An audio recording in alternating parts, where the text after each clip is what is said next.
The U.S. Embassy in Jerusalem officially opened its doors today, the 70-year anniversary of Israel's Declaration of Independence.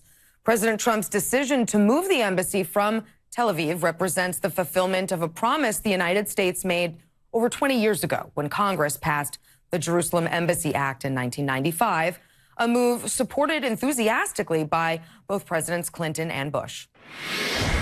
Jerusalem is still the capital of Israel and must remain an undivided city accessible to all.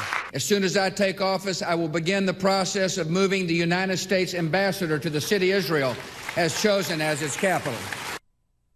Even some of President Trump's most prolific critics praised today's move.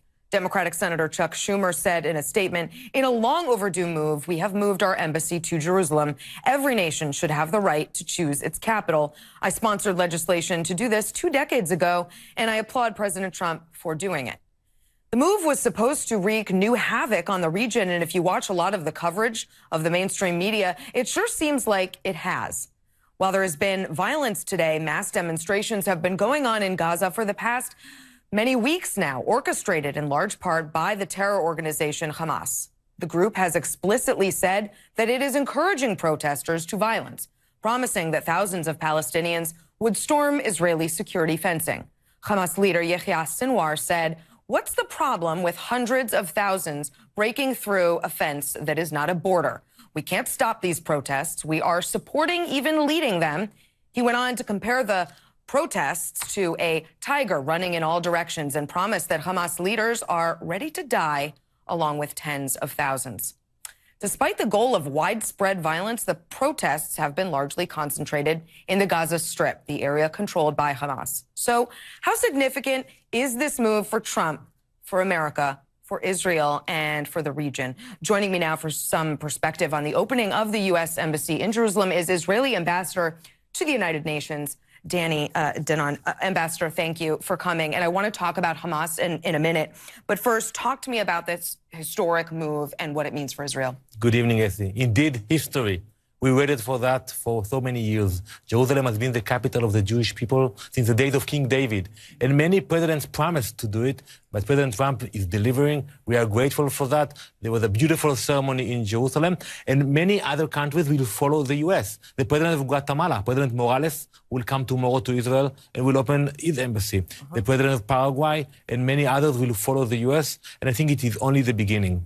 On the one hand, the move does little to quell regional tensions, but it also isn't solely responsible for stoking them, as so many in the media are trying to suggest. It strikes me that the media coverage of this has been very lopsided, one-sided even. What do you think about it? I regret that.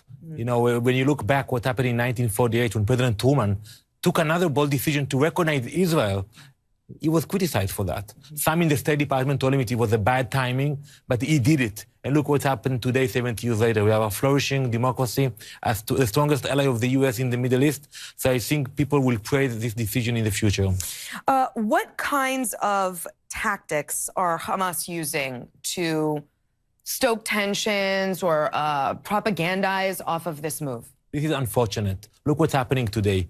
People are not speaking about opening the embassy. Yeah. They're speaking about the riots in Gaza, about the casualties. And I see the cynical way that they are using their own population.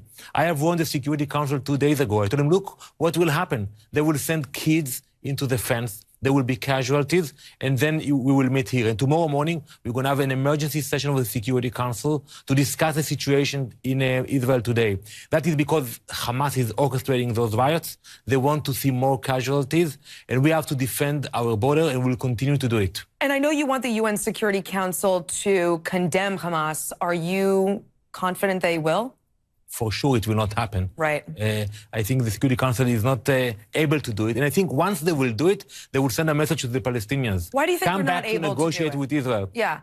Because they are sticks to the narrative of blaming Israel and supporting the Palestinians and ignoring the fact that the people in Gaza today are held hostage by Hamas. You know, on Friday, we have a checkpoint that we are allowing trucks to go into Gaza, and we provide humanitarian support into Gaza. On Friday, Hamas set on fire the same checkpoint. So who is going to support today the people of Gaza?